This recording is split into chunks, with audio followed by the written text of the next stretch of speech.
Once upon a time, there were two kids falling for each other.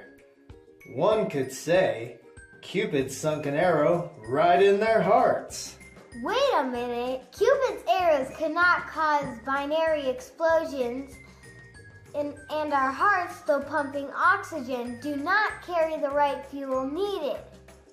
Haha, you're right, kids. So how could Cupid cause those explosions?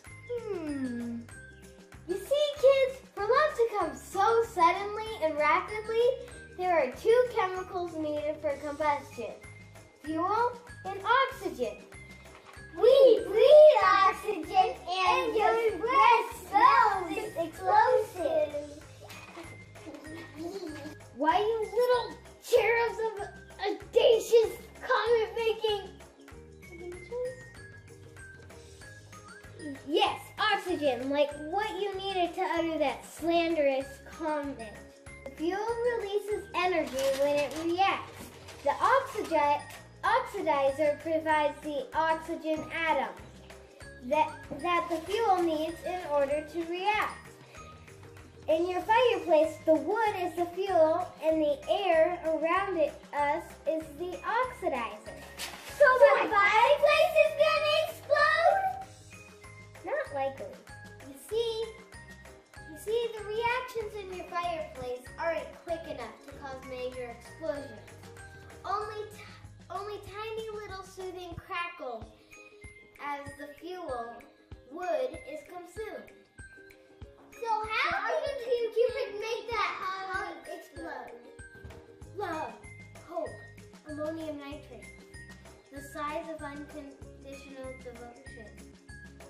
Long walks on the beach, aluminum powder, the merriment of children joyously frolicking through floral meadows, and a high-velocity projectile.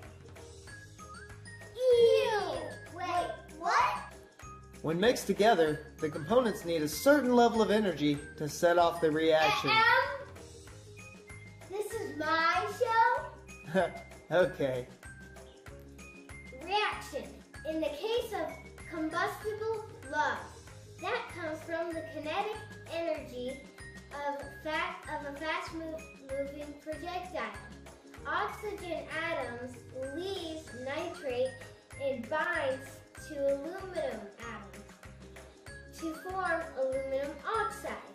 The trick is in the formula, and using the scientific method, this can be perfected.